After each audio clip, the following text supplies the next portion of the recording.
Welcome back to the Body Composition Coach podcast. This is episode 23. Today we are talking about results-focused eating, let's call it. Results-focused eating, healthy eating, however you want to define eating. We're going to talk about the differences between the two. Before we get started, and as always, before we get into the podcast, we're getting very close to the end of the first series of the podcast. If you've taken something valuable from any of the episodes, if you're 23 episodes in and you're still looking for that first valuable nugget, then I failed you and I apologize. But I'm hoping that if you've made it to 23 episodes, you've enjoyed something on this podcast, and a 5-star review would go such a long way to helping us get into series 2 and help you with more and in-depth analysis of fitness, training, nutrition, whatever's going to help you move forwards. As always, leave us a review, 5 stars always, and a comment. Let us know your thoughts. Let us know what you've taken away from the episode. Let us know how you're finding the episode so far if you've listened to all 23. If you're 23 episodes in now, leave me a comment on this one and say, John, I'm 23 episodes in, I've made it through all of them. It'd be good to know who's following along to all of these episodes and who's still here. And as always, on top of that, if you want to work with us, you can reach out to us on Instagram, Facebook, on our website, however you want to find us, Body Composition Coach. Apply to work with us there. And if you're a right fit for what we do, then we'll be in touch. We'll talk to you. I'll happily have that conversation as to how we can move you forwards. But let's get into the episode. So this one should, in theory, be a pretty straightforward open and closed case. But we're going to talk about healthy eating on one side and results-focused eating on another. Because one of the biggest mistakes that I see as a coach, and one of the biggest mistakes that I hear with people who come into our program, the women who start with us and ask us for help, is they tell us all of the amazing things they're doing to eat better and eat well, eat healthily. They list, for some reason, you guys, you love to list all the things that you're doing. Maybe that's because they know that I'm going to try and pick out the things that they're not doing, or maybe you know there's something you're missing, but you guys have a habit that you want to just tell me all of the things that you're doing right now. Maybe because you think I'm going to brush over the things that you're missing. Who knows? But anyway, you tell me everything that you're doing. But the reality is a lot of those comments are things like, oh, I'm cutting out sugar. I'm eating less carbs. I'm eating more protein. I'm trying to eat less. I'm having lots of protein at breakfast. Oh, I'm cutting out snacking. I'm having smaller meals. I'm having less meals. You see, I hope you're kind of tying these things together and seeing the common theme. But the reality is all of those things are perspective. They're an opinion. And this is where the line is drawn between kind of healthy eating and results-focused eating for me. Another common thing that the women who join our program have with each other and with us, and the whole reason they're with us really, is because they're there for a result. You eating less sugar, whilst some may say that's a positive thing. I'm not here to discuss sugar today, and I won't go into the depths of that because that's another deep dive. But some might say that's a positive thing. But that doesn't mean you're going to get a result. That doesn't guarantee you fat loss. That doesn't guarantee you gain more muscle. You might say that you're eating more protein. That doesn't guarantee you fat loss. That doesn't guarantee that you'll build more muscle. Lots of other things need to be in place for that to happen. And you need to be consistent with it. Your perspective might be you're eating more protein. Maybe you found some protein bars online and you're eating them. And maybe that's your idea of eating more protein. Maybe you have been eating more chicken than you normally would. But it's all perspective. Your body doesn't react to your intentions and your perspective. Your body reacts to the data and what's actually happening. Not actually to the data, but you need the data to back up that you're doing what you say you're doing. That's what your body will react to. And here is the problem with healthy eating. I would encourage everybody, and every coach out there, if they don't, red flag. But every coach out there will be encouraging people to eat better, eat well, eat healthier. And when I say eat healthier, again, it's perspective, but we're talking about more multivitamins, more fiber in your diet, more protein, more whole foods, focus on your gut health, focus on your energy levels, try and cut out ultra-processed foods. Like all of these things are going to benefit your health in the long run. I don't want anyone to take away from this episode. They're like, well, you're saying don't eat better. You're just saying eat data. That's not what I'm saying. Data's not going to fill you up. But I'm not saying don't eat healthy, don't eat micronutrients, don't try and eat lots of fiber, lots of micronutrients.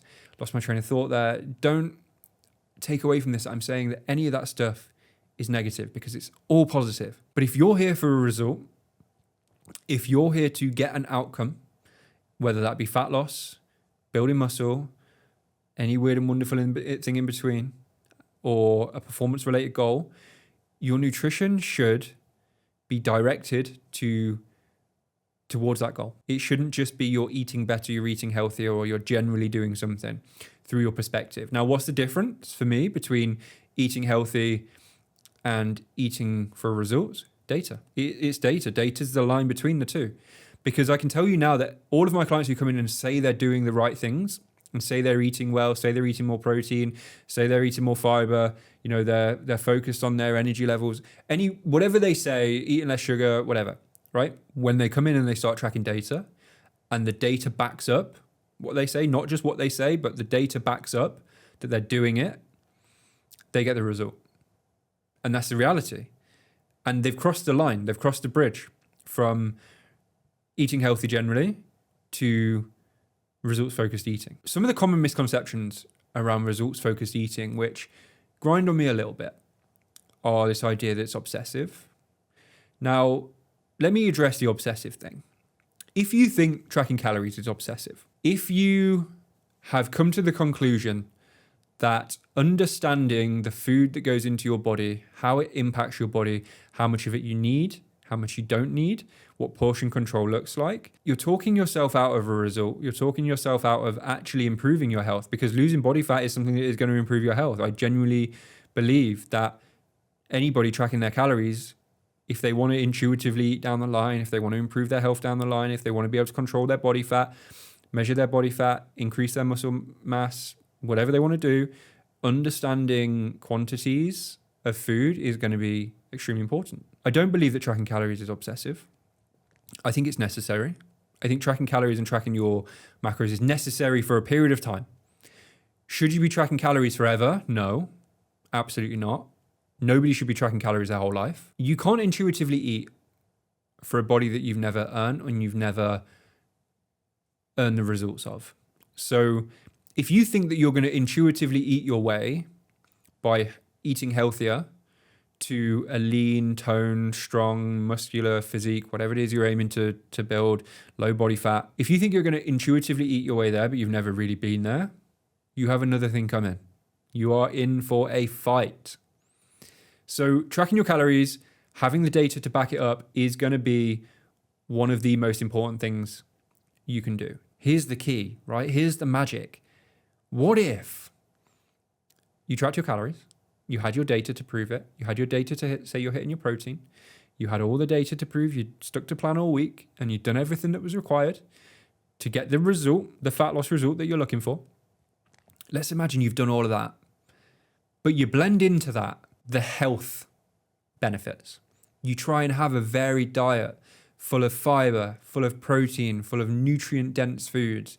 You eat loads of fruit and vegetables and lean meats, and you cut out ultra-processed foods.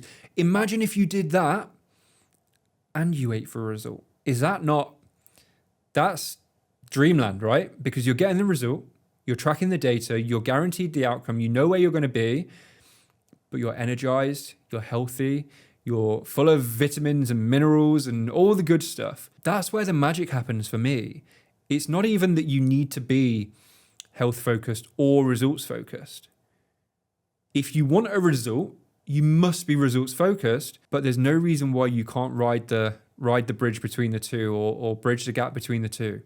There's absolutely no reason you can't do that. You don't have to be results focused and unhealthy or eat healthily and not get the result that you want. The magic sits between the two. And if you can blend those two together, you can track your data, you can track your calories, you can understand how much protein you're having, and you can do it consistently, and you can blend in or remove ultra-processed foods, blend in the whole foods, high nutrient density foods, vegetables, fruit, lean meats. If you can do the two of those, that's where the results really sit. That's where health really sits. That's where longevity really sits. That's where your health and happiness for the long term really sits. If you can do that, that's the key. So listen, if you've been riding that bridge for a while, you've been crossing between the two of, okay, well, I'll track for a little bit and then I don't really see the results that I want. And then you go back to healthy eating, well, I'll cut some sugar out. That'll probably do it.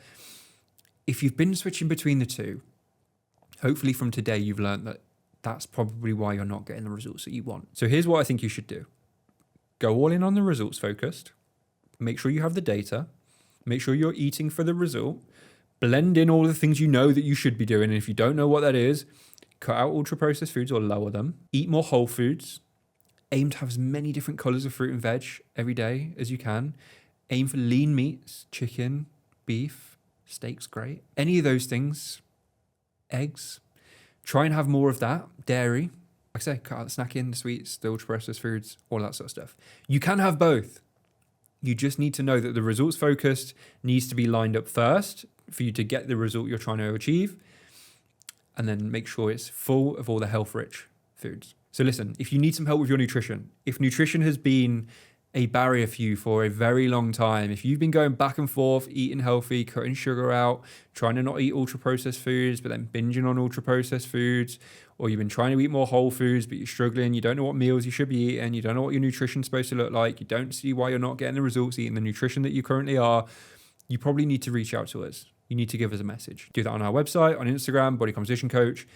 Drop us a message. You can apply to work with us. You can click the link in our bio on Instagram. You can apply to work with us and we'll have a conversation with you. If you're right for what we do, if you're ready to move forward, if you're ready to achieve the results that you say you want to achieve, we'll be more than happy to speak to you and help you get there. In the meantime, as I've said to you before, at the start of this episode, please leave us a 5-star review. Let us know your thoughts. Leave a comment. Let us know what you've taken away from today's episode because it's so valuable to us putting together series 2 of this podcast. And in the meantime, I'll see you on episode 24 for the next one.